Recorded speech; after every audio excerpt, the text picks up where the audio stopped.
Hello, Scott, and welcome to the Hidden Why podcast. Or should I say, welcome back to the Hidden Why podcast? Oh, thank you for having me back again. It's great to be here. Great to have you back, mate. And I'm not sure if we did a video last time, but good to see you. You're looking well.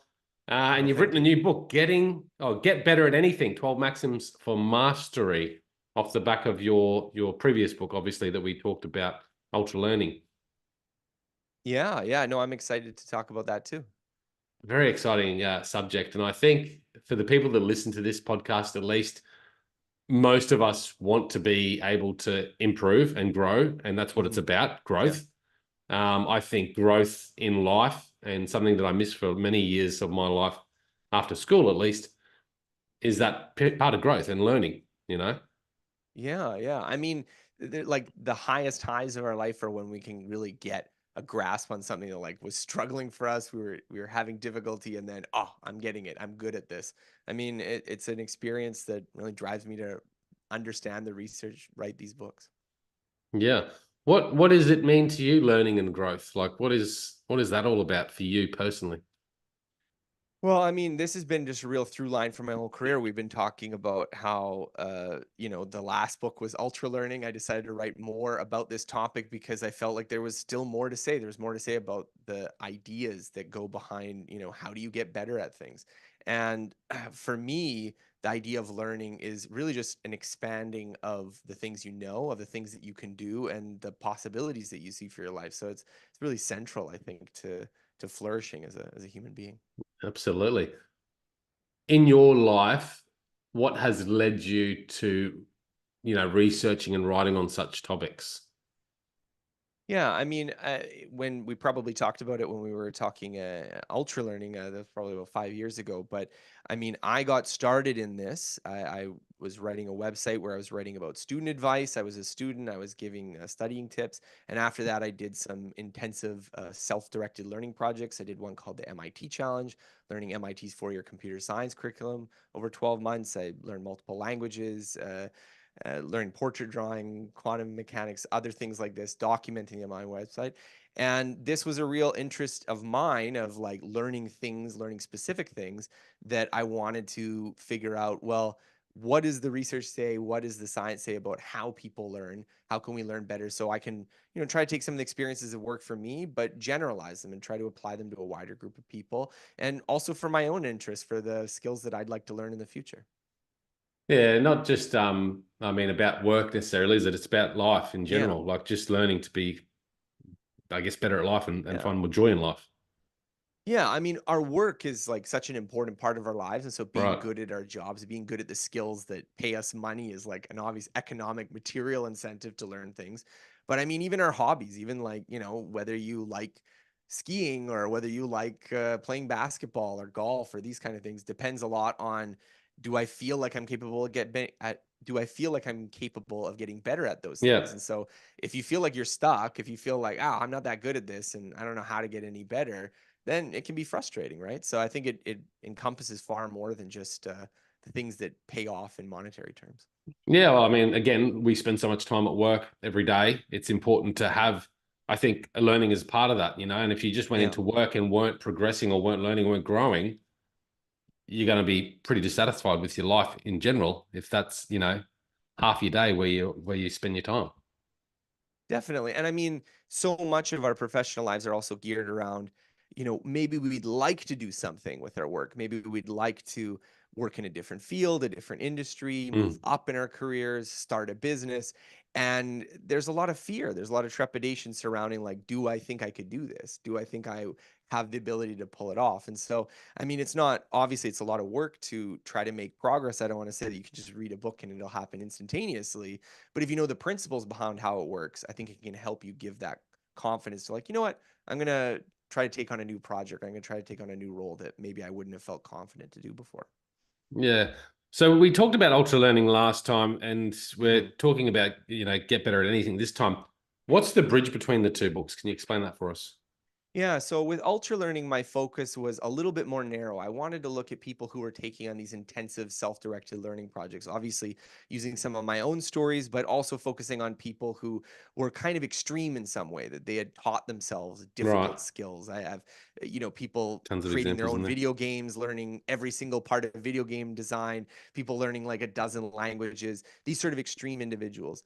One of the stories that kind of bridged this gap of like wanting to write about the new book was learning about people getting really good at Tetris. And Tetris may seem like kind of a trivial subject, but it was one of those ones that when you dig into it, it reveals a principle that applies really broadly everywhere. So Right. Tetris is a game that came out about 30 years ago and people were obsessed with it. I mean, there was people playing it all the time, so much that they even called it the Tetris effect, that people were like hallucinating falling blocks. This is back in the early 90s. But if Yeah. you look at the world record performance, so the records they keep for the best possible Tetris players, Right. the people of that era weren't actually that good. Now there's like 12-year-old, 13-year-old kids that are like unfathomably better than the people were back in that era. And what was Hmm. the difference? Well, the difference is that the people today have the internet, they have live streamers, they have people that they can study and learn from so that the best techniques get transmitted directly and they can, really use the best practices right away. Whereas before it used to be, well, maybe your brother's older friend knows some trick and you can learn it from Right. them, but that's all it goes from. They didn't have that And access to information. no, and this turns out to be like a really relevant principle for learning at work, for learning on the job, because if you're in an environment where you can learn from the best people who are performing a craft, you can see what they're doing, you can see how they're doing it is documented and shared, you can progress a lot faster. Whereas if you don't have that, you can't. And so what was different between this and the previous book is that this wasn't really a story about an individual at all, but a story about how changes in the environment and finding the right environment could make such a big difference in the possibility not of just getting better as an individual, but getting better as an organization or getting better Right. as for an entire field or discipline. Interesting. And that, yeah, I can think of so many different examples in my personal life where, that environment would certainly have a greater impact in what I'm trying to achieve or do. So Yeah, yeah, you're suggesting it's not just about, I guess, the internet. That's just the story about, how we have access yeah. to information in our environment that we surround ourselves with can help have more an impact on what we're trying to achieve. Um, Yeah. So I mean, like surrounding in yourself by the five best people or five, the people you surround yourself with, that sort of story. well, I think that does help. I mean, obviously we get like this sort of unconscious influence from other people, but Mm, more just how the ability to learn from other people, the ability to have an environment that facilitates that is so important. And so in this book, I spent a lot more time looking at not individuals, but whole systems for learning. So again, we're talking about this Tetris example to start, but I have a whole section where we're talking about pilot training and what we found from that, and people who are science fiction book authors and jazz improvisers, and this sort of how different cultures and setups and environments that how they can facilitate and constrain learning, and what factors we need to be looking for when we're choosing where to learn, choosing how to learn and how to improve. okay. So the environment, what should we be looking at as far as what factors we need to consider when we're trying to learn something or progress? Well, I think the most important factor, and this is the one that we were talking about with the Tetris example, is how easy is it to learn from other people? So I divide the book into see, do, feedback, and see is the idea that most of what we know comes from other people. And so the extent to which best practices, the right way to do things, the techniques, the tricks, the mental models, the concepts are transparent and open to us is going to make a huge difference of whether or not we're able to get quickly to the ballpark of where the best people are performing in the field, or whether we are just stuck at square one for a very long time. And Mm-hmm. so obviously, when we're thinking about, like, let's say your business life or your where you're working, where you choose to work can make a big difference. I mean, it can make a big difference if you are like the only person with a specialty at your firm and there's not that many other people you can learn from, versus if you're at a company where there's lots of people who are doing it, or maybe even people who are doing cutting edge work, is going to make a big difference of whether you're able to progress. So being able to see it and, yeah, I guess have that knowledge around you so you can improve in that particular sector is Hmm. important. And I can see that in organizations, the organizations that thrive and the organizations that don't, but also the individuals. that succeed quite well. You know, they generally surround themselves and plug into that environment of people, so they can Yeah. continually learn. Well, and I think it also shows a difference between maybe more like academic learning and learning on the job, and why that social piece is so important. Because like in school, you're given the book, you're given the examples, you're saying, okay, here and study this. And so it's just, kind of your raw brain power determines how well you learn. Whereas I think Mm, what a lot of people have learned in these sort of, on the job context, is that because it's not always transparent, because you have to like know someone who knows someone, or you have to know the skill, or you have to be able to ask the question of the person, and it's not written down everywhere. It just, this social dimension, the communication involved to learn these things becomes so important. So it yeah. was an aspect that I was very interested in exploring, because obviously it's so important for a lot of the real world skills we care about. Yeah, I was terrible at well, I wasn't terrible at school, but you know, getting the textbook and having to study. Yeah, I could do it, and I could spend hours doing it, and I could try and ace the test, but it didn't last, you know. Yeah. And I found certainly in life that me being around someone who has that skill that I desire to improve in pays off um, big time, you know. What can we do in that seeing sort of what can we do to improve that part if we're trying to, you know, progress in something? What things should we be looking for? Yeah, so I think the basic idea and the basic concept that's very important is being able to see how people solve problems. Because often we're dealing with problems, and problem solving is this inherently mental activity of, you're Mm, thinking in your head of how you're working through it. And the difficulty is that when you are familiar with the situation, when you have a lot of experience, this problem solving steps you go with, it often becomes something you do almost reflexively, almost unconsciously.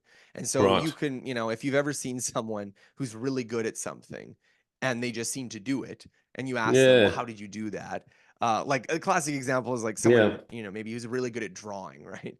And they just draw something and it looks like the thing that they're drawing. And maybe you're just drawing stick figures and you're like, how did you do that? And they're just like, oh, well, you just draw it the way that it looks, which is not always helpful advice.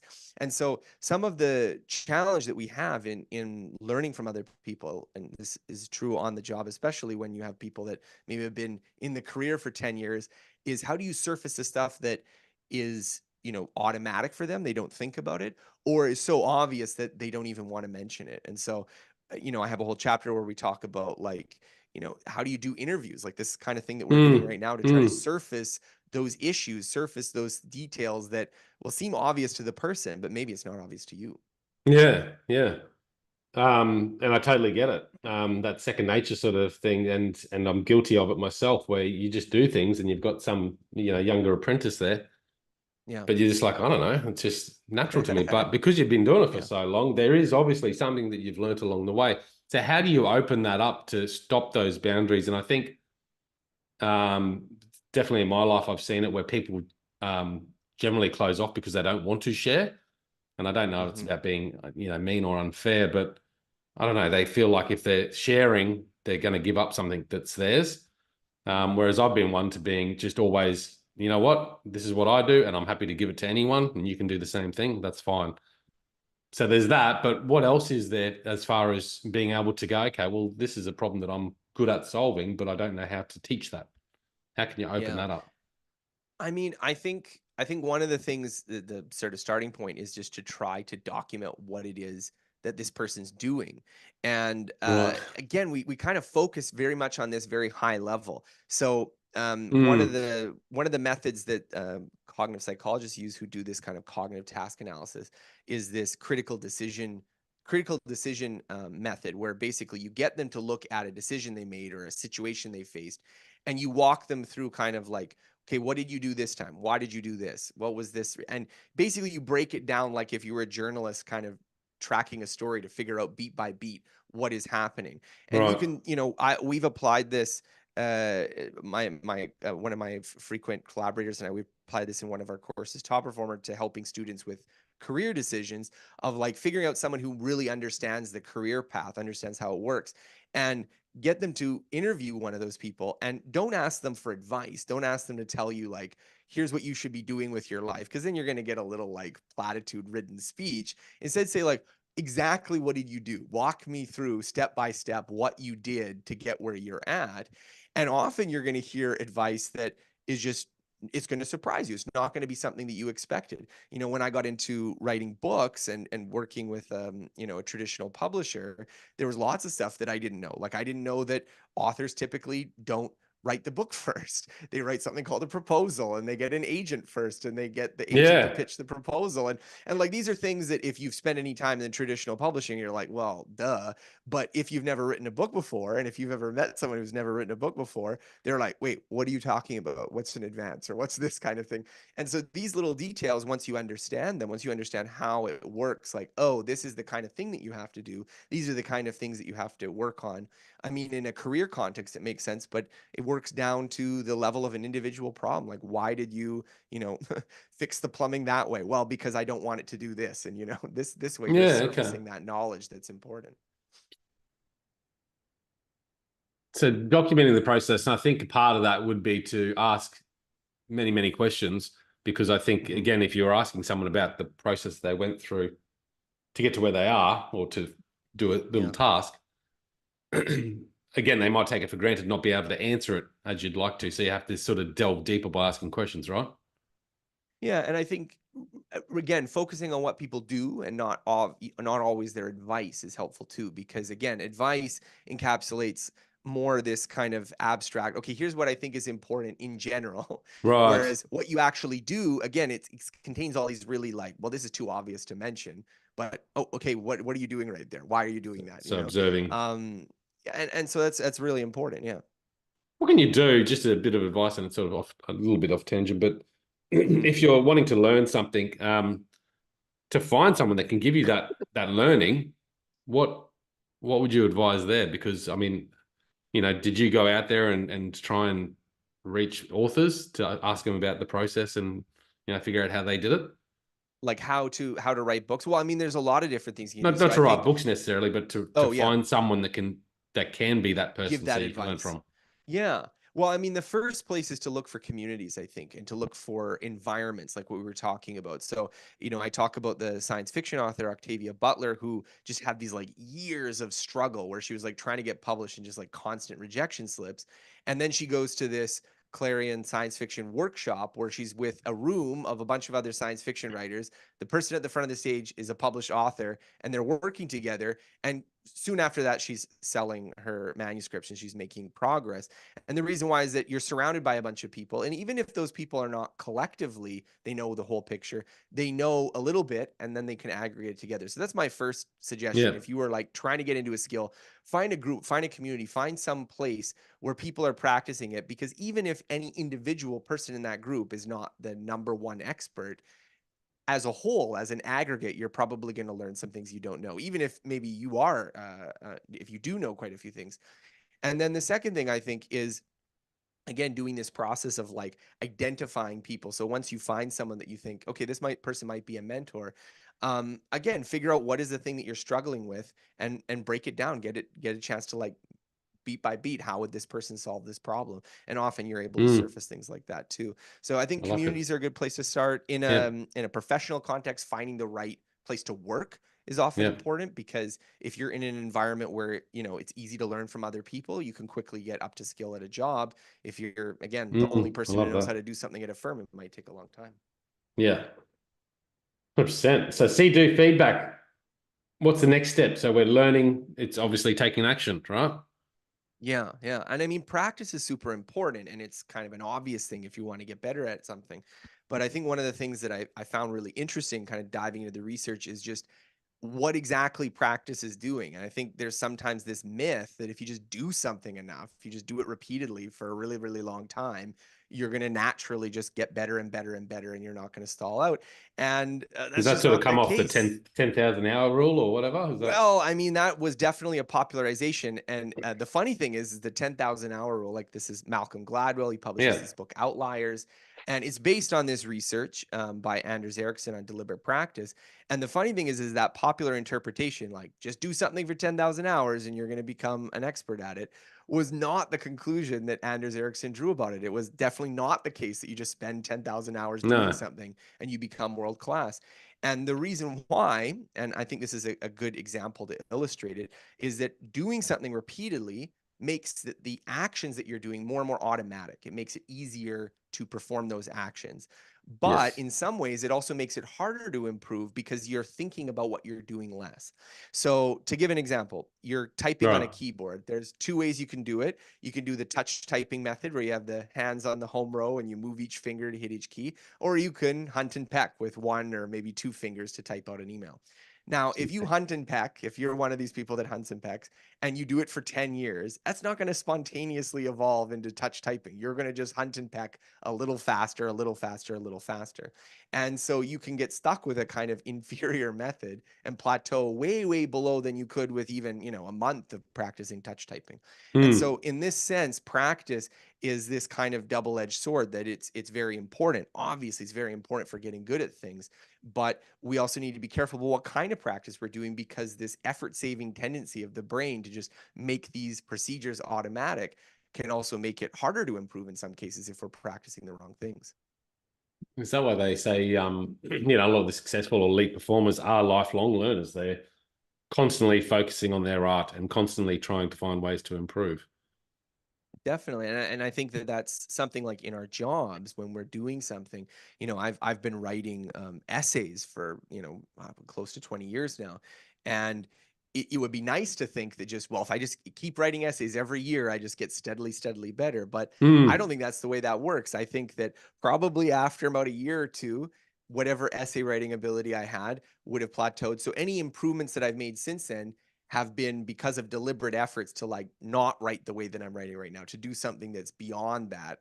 And that doesn't happen Right. automatically. You can definitely Interesting. just write for 1 or 2 years and then just coast for after that. So, I mean, not everyone needs to be the best at everything they do, and you have to be very selective about where you're going to apply this effort. But I Yeah. think understanding that principle is important because if you just take for granted that 10,000 hours is going to get you there, you might get to 9,000 hours and be like, oh, maybe not.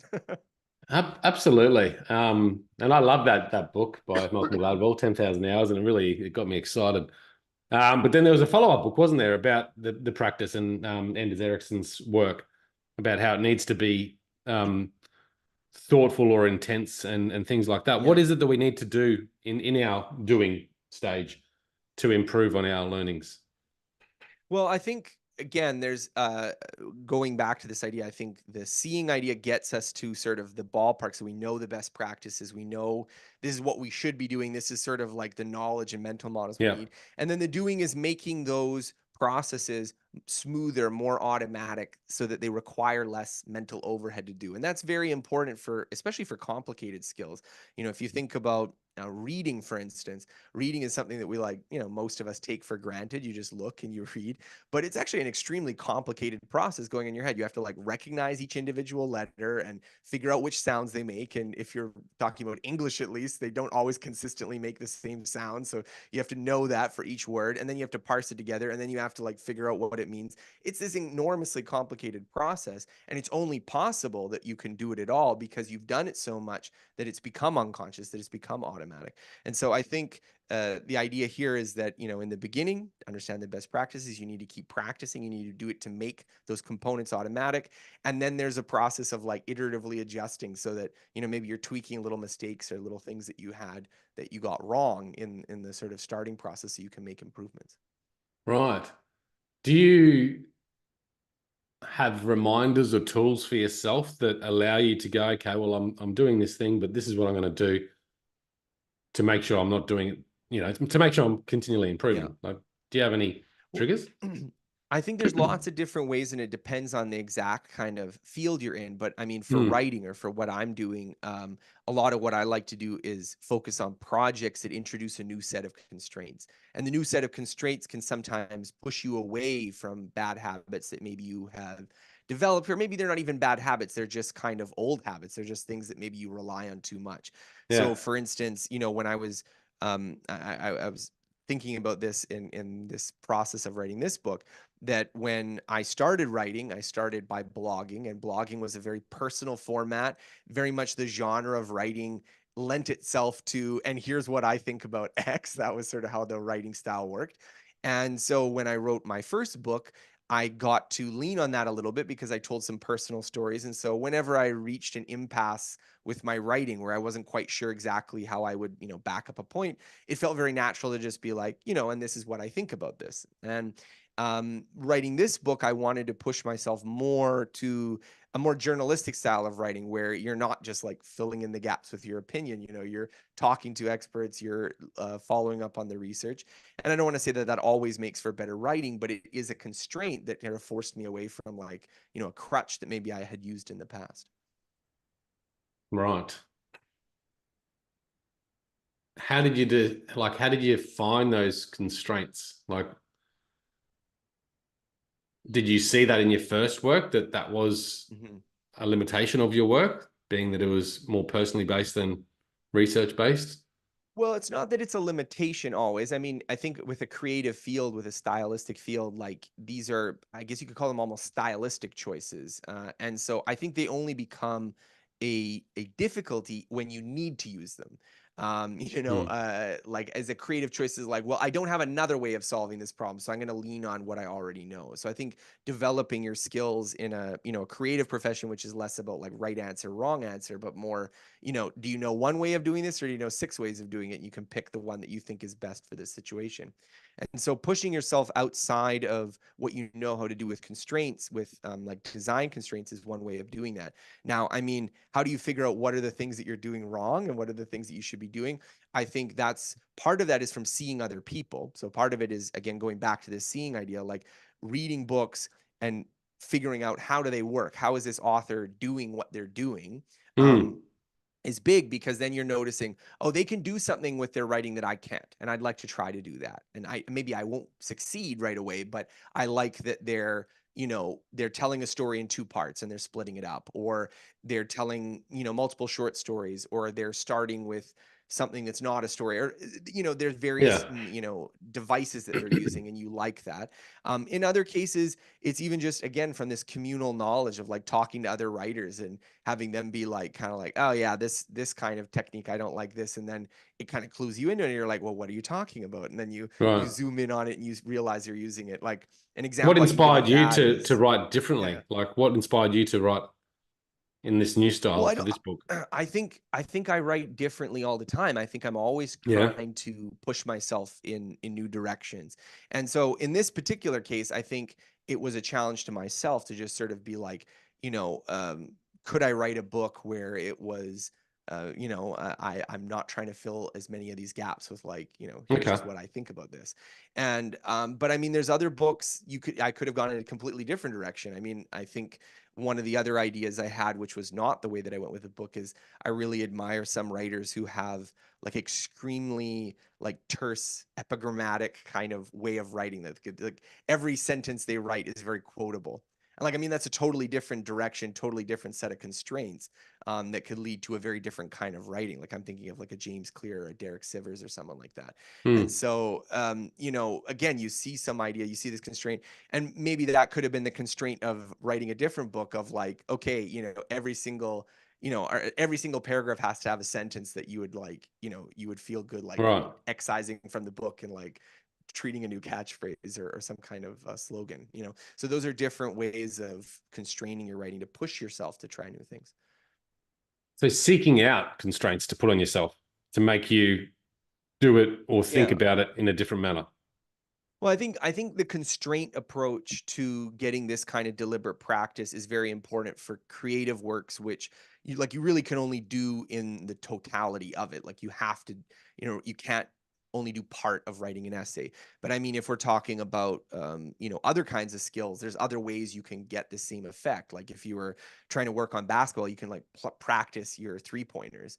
You don't have to do a whole game. You can just isolate this like one aspect and just do it, and do it from different points in the court, and you keep practicing and practicing to just focus on that one aspect so you can improve that ability, which might the opportunity might only come up a handful of times in the game. And Yeah. so the same idea is there, but I mean the mechanism and tools that that you use to reach it are going to be different. Right. So it's got to be inspired or backed by passion or curiosity for your art or whatever you're trying to do, right? Because you're not going to put constraints on yourself for stuff that you're not interested in. No, obviously. And I mean, this is something that's come up when I've been talking about this book is like the title of the book, I called it Get Better at Anything and not Get Better at Everything because, well, like, obviously, you're not going to get better at everything. I mean, most things you don't care to improve, and that's totally fine. That's normal. But I think it's the things that you want to get better at, and especially the things you want to get better at, which maybe you're not getting better at, or you're struggling to get better at, or you're looking at someone else and you're like, oh, I wish I could do it like that person. I mean, that's where I think bringing force to bear the entire like That edifice should of be like a what we trigger. know about how skills work should be something useful to you, you know? I love it. Great information and a great book, a great couple of books, really. And I think it's inspirational, Scott, for me at least, and for the audience, I'm sure, to have this conversation because you're right. There's so many things that I'm thinking about right now in my life.